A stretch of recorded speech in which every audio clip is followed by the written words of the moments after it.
अस्सलाम वालेकुम, welcome back to my YouTube channel. कैसे हैं आप सब? उम्मीद है कि सब खैरियत से ठीक ठाक होंगे। जुम्मा मुबारक आप सबको। तो आज का मौसम माशाल्लाह से बहुत अच्छा हो रहा था, लेकिन हवा बिल्कुल भी नहीं चल रही थी। इतना हब्स था कि मैं आपको क्या ही बताऊं। फिर आज बन रहे थे घर में करेले प्याज, तो यहाँ कुछ करेले काट के इसको धूप में रख दिए थे और उसके बाद मैं आ गई थी ब्राउनी बनाने, क्योंकि सब घर पे थे। फ्राइडे था, बच्चों का हाफ डे भी था, तो सब ने कहा कि हमें ब्राउनी खानी है।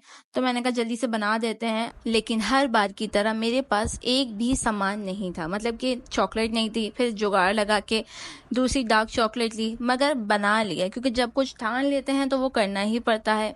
एक बहुत गंदी आदत है मेरे अंदर कि जब कुछ करना है तो बस जल्द अज जल्द करना है, ये नहीं कि आराम से सोचना है, बैठना है या कैंसिल कर देना है। तो मैंने YouTube पे कोई वीडियो देखी थी कि एक अंडे से आप ब्राउनी बना सकते हो। मैंने सोचा कि चलो भाई, जब कुछ नहीं है तो इसी से बना लेते हैं। शुरू में तो मुझे बड़ा डर लगा कि सोबिया, या तो आज तेरी इज्जत होगी या तो फिर आज तू जाएगी, क्योंकि पहली बार मैं ट्राई कर रही थी कोई एक अंडे की ब्राउनी। मैंने कभी ट्राई नहीं की, हमेशा 3, 2 या तो 4 इस तरह डबल क्वांटिटी में करी है। पर यहाँ आज पहली बार कर रही थी, क्योंकि बड़ा दिल कर रहा था, इतनी क्रेविंग हो रही थी मीठा खाने की। और काफ़ी अरसे से बच्चे कह रहे थे कि आप ब्राउनी नहीं बनाती, ब्राउनी नहीं बनाती।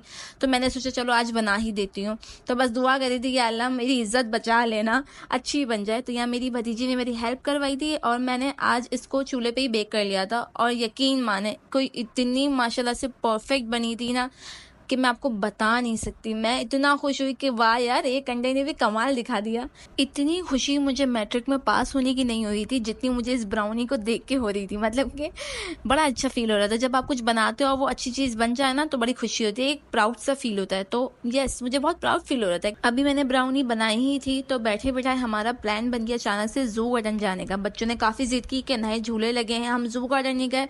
और वाकई में हमें काफ़ी अरसा हो गया था, मतलब कि मैं बहुत छोटी होंगी तब हम जू गार्डन गए होंगे। और अब तो जू गार्डन बड़ा अच्छा बन गया था, बकौल लोगों के और वीडियोस के।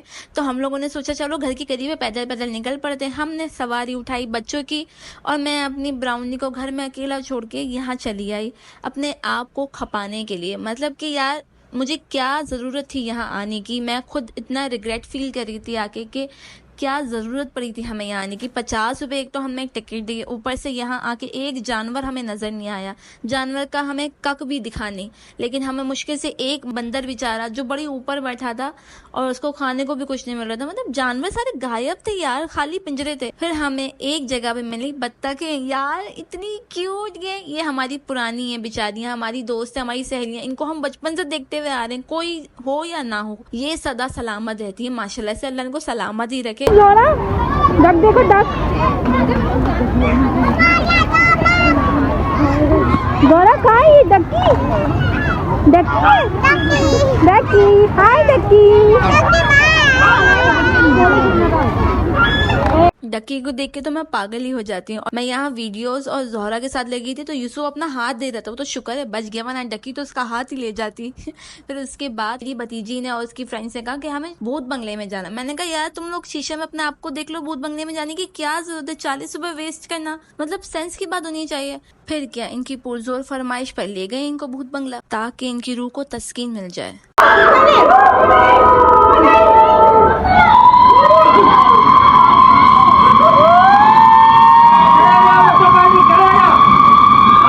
मुझे इतनी कोई हंसी आई ना कि मतलब ये कौन सी नस्ल का भूत था यार। ये तो मुझे कोई बलोची भूत लगा था। मतलब कि ये लुडियाँ पा रहा था, ये डांस कर रहा था, ये क्या कर रहा था? मुझे तो हंसी आ रही थी। बस मैं शर्मिंदा हूँ सरकटे साहब, आप नहीं है। मगर आप होते तो आप तो वैसे ही सर कटा चुके थे, आप धड़ भी कटा देते ये देख के।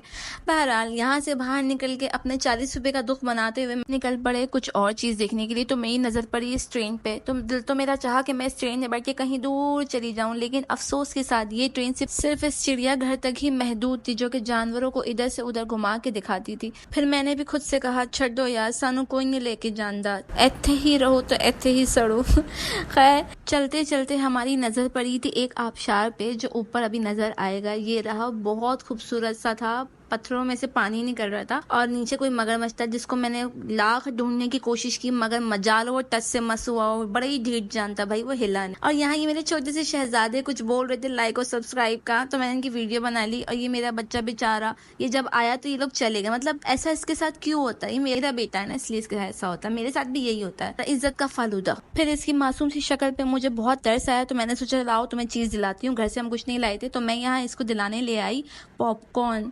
और ये इतना सा पॉपकॉर्न इन लोगों ने मुझे 30 रुपए का दिया। मतलब कि इतनी चोरी यार, क्या चाह रहे हो? 10-20 रुपए का पॉपकॉर्न आप 30 रुपए में दे रहे हो, मतलब कितना लूटोगे यार, कितना लूटोगे। बहरहाल दिल पत्थर रखा, फिर से इतने पत्थर रख लिए मुझे तो लगता है मेरा दिल आज टूटने वाला है भाई बुरे तरीके से। बन तो बहुत अच्छा गया, मतलब एटमॉस्फेयर बहुत अच्छा हो गया है, बहुत ज्यादा अच्छी क्लीनिंग थी, सफाई थी, मगर जानवर एक भी नहीं थे। पता नहीं जानवर कहाँ थे, बेचारे नजर ही नहीं आ रहे थे। काफी सारे जो थे पिंजरे थे वो तो खाली ही थे। और ये है कि अच्छी चीजें थी मगर महंगाई बहुत है। हर चीज इतनी महंगी थी कि अगर कोई चीज 20 रुपए की थी ना तो वो आपको 40 रुपए में बता रहे थे। मतलब बहुत ही लूट लाट थी भाई, बहुत ही ज्यादा। और फिर हम यहाँ पे आ गए राइड्स की तरफ, झूलों की तरफ। जब हम आए तो ये बड़ों के थे और साइड पे जो मैंने आपको पहले दिखाया था वो बच्चों के थे। ये एक था जिसमें बड़े बच्चों के साथ बैठ सकते थे, तो मेरी बड़ी भाभी बच्चों को, सब बच्चों को लेके बैठ गई थी। और बच्चे इतना खुश हुए थे बोट में कि पानी चल रहा है, हम टाइटैनिक में हैं, तो बच्चे खुश हो गए थे। यहाँ मैं थक हार के आके बैठ गई थी क्योंकि मेरी कांपें टाप रही थी।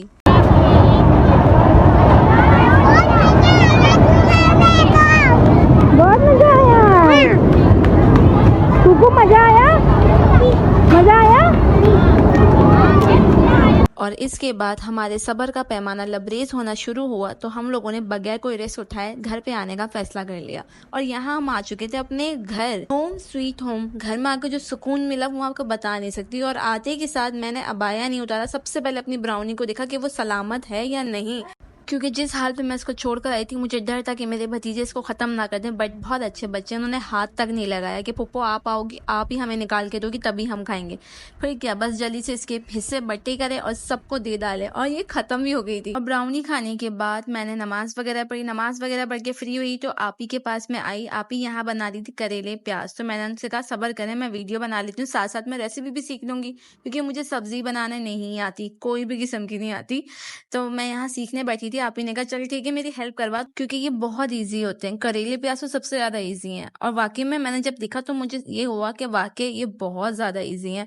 बस करेले को छीलने में, उसको काटने में, इसमें मेहनत लगती है, उसको धूप में सुखाने में, बाकी सब तो बिल्कुल मिनटों में तैयार हो जाता है। बस आपको ये है कि आप पहले से करेले को फ्राई कह रही हूँ, छील के काट के और धूप में सुखा के रख लो। तो हम लोग तो ऐसा करते हैं कि जब भी करेले आते हैं तो बहुत सारा स्टॉक आप ही ले आती है या भाभी ले आती हैं, तो उसको साफ करके उसको काट के और पैकेट बना के फ्रिज में रख लेते हैं। तो जब बनाने होते हैं बस निकाला, टमाटर प्याज भुना और बना लिया। और ये मैंने इतनी बुनाई करी थी, टमाटर को इतना कूटा था मैंने जैसे मैंने अपने दिल की भड़ास निकाली हो किसी पे। तो यहाँ मैंने वो तशद्दुद किया था टमाटरों के साथ। और मेरे जो भाई हैं वो कहते हैं कि हर चीज की बुनाई अच्छी होनी चाहिए, तभी जाके कोई सालन या कोई खाना उभर कर बाहर आता है। अगर आप बुनाई नहीं करोगे तो टमाटर प्याज खड़े रहेंगे, मतलब वो बैठेंगे नहीं, उनको बिठा दो, उनको सुला दो। तो यहाँ बन चुकी थी हमारी सब्जी। और ये मेरे नगेट्स जो मैंने उस दिन बनाए थे, आप लोगों को याद हो तो बहुत मजे के बने थे, वो भी फ्राई कर लिए थे हम लोगों ने, वो भी अच्छे लग रहे थे। और यहाँ पे ये मेरे पास जो अधमरा सा बेचारा एक कबाब पड़ा हुआ है, इसकी इस हालत की जिम्मेदार मैं ही हूँ, क्योंकि मेरी बिल्कुल हिम्मत नहीं थी कि मैं इसको कोट करूँ या ब्रेड क्रम्स लगाऊं या अंडा लगाऊं। मैं कहा खुद खाना है भाई, ऐसी जैसी खा लो और सो जाओ, क्योंकि मैं बहुत थक चुकी थी। और यहाँ मेरी डॉली थक के फौरन सो गई थी। आज का मेरा व्लॉग उम्मीद है आप सबको पसंद आया होगा। प्लीज लाइक शेयर सब्सक्राइब जरूर करिएगा, कॉमेंट करके जरूर बताइएगा आप लोगों को कैसा लगा। फिर मिलूंगी नेक्स्ट व्लॉग में किसी और चीजों के साथ। तब तक के लिए अपना बहुत सारा ख्याल रखिएगा, मेरी फैमिली मुझे दुआओं में याद रखिएगा, क्योंकि अभी मेरे चैनल पे बहुत से व्लॉग्स आना बाकी हैं। फी अमान अल्लाह।